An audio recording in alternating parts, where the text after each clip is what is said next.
ओम नमो भगवते वासुदेवाय नमः। स्वागत है आप सभी का मेरे यूट्यूब चैनल पर। देवउठनी एकादशी की कथा। ब्रह्मा जी बोले कि हे मुनिश्रेष्ठ, अब पापों को हरने वाली पुण्य और मुक्ति प्रदायिनी देवउठनी एकादशी का महत्व सुनिए। पृथ्वी पर गंगा की प्रवता और समुद्रों तथा तीर्थों का प्रभाव तभी तक रहता है जब तक कार्तिक मास की देवउठनी एकादशी नहीं आती। मनुष्य को जो फल 1000 अश्वमेध और 100 राजसूय यज्ञों से मिलता है वही प्रमोदनी एकादशी के व्रत से मिल जाता है। नारद जी कहने लगे, हे पिताजी, एक समय भोजन करने, रात्रि को भोजन करने तथा पूरा उपवास करने से क्या क्या फल मिलता है सो मुझे बताइए।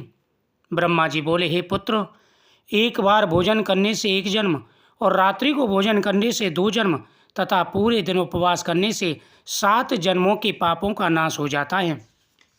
जो वस्तु ना मिल सके और दिखाई ना दे सके वह हरि प्रमोदनी एकादशी के व्रत से प्राप्त हो जाती है। सुमेरु और मद्राचल के समान भारी पाप तथा अनेकानेक पूर्व जन्मों में किए गए संपूर्ण पाप क्षण भर में नष्ट हो जाते हैं। विधि पूर्वक थोड़ा सा पुण्य कर्म भी बहुत फल देता है, परंतु विधि रहित चाहे अधिक किया जाए तो भी उसका फल नहीं मिलता। संध्या न करने वाले नास्तिक, वेद निंदक, धर्म शास्त्र को दूषित करने वाले, पाप कर्मों में रत, धोखा देने वाले, ये सब चांडाल के समान हैं। जो विधवा तथा सधवा ब्राह्मणी से भोग करता है उसका कुल नष्ट हो जाता है, पर स्त्रीगामी की संतान नहीं होती और उसके पूर्व जन्म के संचित श्रेष्ठ कर्म उसी समय नष्ट हो जाते हैं। जो गुरु और ब्राह्मणों से अहंकार युक्त बात करता है वह भी धन और संतान से हीन रहता है। भ्रष्टाचार करने वाला, चांडाली से भोग करने वाला, दुष्ट और नीच पुरुष की सेवा या संगति प्राप्त हुए समस्त पाप हरि प्रमोदनी एकादशी के व्रत से नष्ट हो जाते हैं। जो मनुष्य अपने मन में देवउठनी एकादशी व्रत का संकल्प मात्र करता है उनके 100 जन्म के पाप उसी क्षण नष्ट हो जाते हैं, और जो रात्रि जागरण करते हैं उनकी आने वाली 10,000 पीढ़ियाँ स्वर्ग में वास करती हैं। नरक के दुखों से छूटकर प्रसन्नता के साथ सुसज्जित होकर विष्णु लोक को जाते हैं।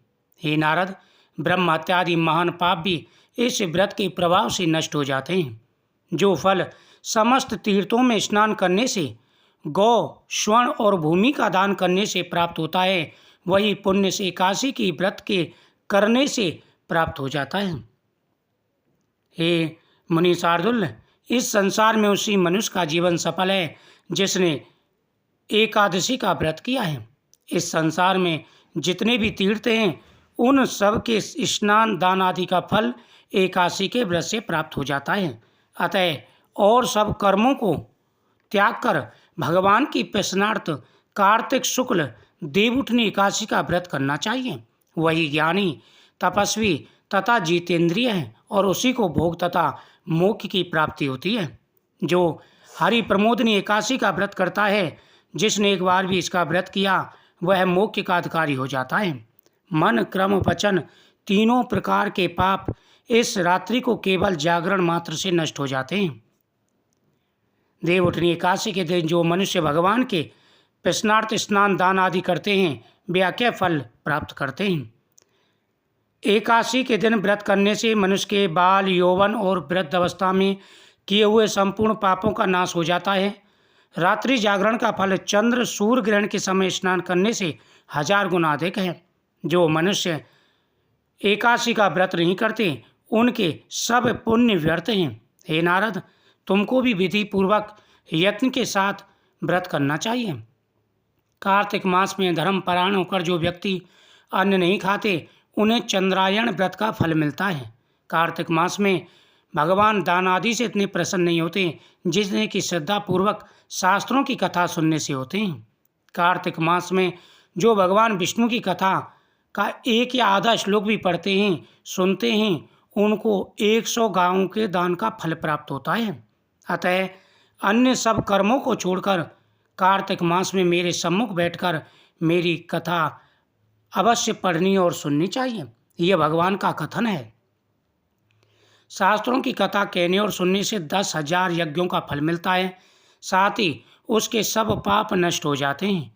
जो नियम पूर्वक हरि कथा सुनते हैं वे 1000 गोदान का फल पाते हैं। विष्णु भगवान के जागने के दिन जो भगवान की कथा सुनते हैं वे 7 दीपों समेत अनंत गुना फल प्राप्त करते हैं। ब्रह्मा जी के वचन सुनकर नारद मुनि ने कहा कि हे भगवान, एकादशी के व्रत की विधि तथा महत्व विस्तार पूर्वक कहिए। तब ब्रह्मा जी कहने लगे, ब्रह्म मुहूर्त में 2 घड़ी रात्रि रह जाए तब उठकर सोच आदि से निमृत होकर दंत धावन आदि करें, नदी तालाब कुआं बावड़ी या घर पर जैसा संभव हो स्नान करें, फिर भगवान की पूजा करके कथा सुने, फिर व्रत का नियम ग्रहण करना चाहिए। उस समय भगवान से विनय करें कि हे प्रभु, आज निराहार रहकर व्रत करूँगा, दूसरे दिन द्वादशी को भोजन करूँगा, अतएव आप मेरी रक्षा करें। तत्पश्चात भक्तिभाव से व्रत करें, रात्रि को जागरण करें, नित्य गीत आदि का आयोजन करें। एकादशी को कृपणता त्याग कर अनेक पुष्प फल अगर धूप आदि से भगवान का पूजन करना चाहिए। कार्तिक मास में तुलसी से भगवान का पूजन करने वाले के 10,000 जन्मों के पाप नष्ट हो जाते हैं। तुलसी दर्शन, स्पर्श, कथा, नमस्कार, स्तुति, तुलसी रोपण, जल से सिंचन और प्रतिदिन पूजन आदि करने से करोड़ों युग तक विष्णु लोक में निवास मिलता है। जो तुलसी का पेड़ लगाते हैं उनके कुटुंब में उत्पन्न होने वाले प्रलय काल तक विष्णु लोक में निवास करते हैं। हे मुनि, रोपी हुई तुलसी की जितनी जड़ें फैलती हैं उतने ही 1000 युग तक व्यक्ति वैकुंठ में वास करता है। जिस मनुष्य की रोपण की हुई तुलसी की जितनी शाखा, प्रकाशा, बीज और फल पृथ्वी में बढ़ते हैं उसके उतने ही कुल 2000 कल्प तक विष्णु लोक में निवास करते हैं। जो कदम के पुष्पों से हरि का पूजन करते हैं वे कभी यमराज के दर्शन नहीं करते। गुलाब के पुष्पों से भगवान का पूजन करने वाले को मुक्ति प्राप्त होती है। जो बकुल और अशोक के फूलों से भगवान का पूजन करते हैं वे सूर्य चंद्रमा के रहने तक किसी भी प्रकार का शोक नहीं पाते। जो मनुष्य सफ़ेद या लाल कनेर के फूल से भगवान का पूजन करते हैं उन पर भगवान अत्यंत प्रसन्न रहते हैं। और जो भगवान पर आम की मंजरी चढ़ाते हैं वे करोड़ों गौओं के दान का फल पाते हैं। जो धूप के अंकुरों से भगवान की पूजा करते हैं उन्हें 100 गुना फल प्राप्त होता है। हे नारद, इस प्रकार से भगवान की पूजा करनी चाहिए।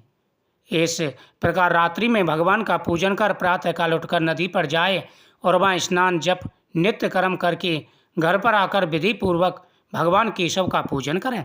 व्रत की समाप्ति पर विद्वान ब्राह्मणों को भोजन करावे, दक्षिणा देकर क्षमा याचना करें।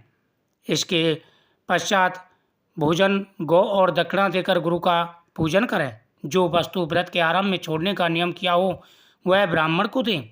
हे राजन, रात्रि में भोजन करने वाला मनुष्य ब्राह्मण को भोजन करावें और स्वर्ण बैल का दान करें। जो मनुष्य मांसाहारी नहीं है वह गौ का दान करें। आंवले से स्नान करने वाले मनुष्य को दही और शहद का दान करना चाहिए। जो मनुष्य फलों को त्यागते हैं वह फलों का दान करें। तेल छोड़ना व घृत छोड़ने से, दूध और अन्न छोड़ने से चावल का दान करें। जो भूमि शयन का व्रत लेते हैं उनको सैया दान तथा तुलसी सब सामग्री सहित देनी चाहिए। पत्ते पर भोजन करने वाले स्वर्ण का पत्ता घृत के सहित देना चाहिए। मौन व्रत धारण करने वाले को ब्राह्मण व ब्राह्मणी सहित उनको मिठाई का भोजन कराना चाहिए। बाल रखने वाले को दर्पण, जूता छोड़ने वाले को 1 जोड़ा जूता, लवण त्यागने वाले को शक्र दान करनी चाहिए। मंदिर में दीपक जलाने वाले को, नियम लेने वाले को व्रत की समाप्ति पर ताम्र तथा स्वर्ण के पत्र पर घृत और बत्ती रखकर विष्णु भक्त को दान देनी चाहिए। जो इस नियम के साथ में एकादशी का व्रत करते हैं भगवान उनकी हर मनोकामना पूरी करते हैं। हे देव ऋषि नारद, यह एकादशी के व्रत का महत्व था। इस दिन इस कथा का श्रवण करें, एकादशी के महत्व का श्रवण करें। भगवान प्रसन्न होकर के मनवांछित फल प्रदान करते हैं। पूरे नियम के साथ में एकादशी का व्रत अवश्य करना चाहिए। द्वादशी के दिन पारण करें, ब्राह्मण को दान करें, फिर व्रत का फल प्राप्त हो जाता है। ओम नमो भगवते वासुदेवाय नमः मंत्र का जाप करें और इस मंत्र से हवन भी करें। व्यक्ति हर प्रकार के सुख और वैभव प्राप्त कर लेता है। भगवान केशव की उन पर सदा ही कृपा बनी रहती है। जो व्यक्ति एकादशी के दिन तुलसी के सामने दीपक जलाते हैं, भगवान के सामने दीपक जलाकर के पूरे नियम के साथ में एकादशी का व्रत करते हैं, उनके जीवन में आ रहे सारे कष्ट और परेशानियां दूर हो जाती हैं। ओम नमो भगवते वासुदेवाय नमः। ओम नमो नारायणाय नमः।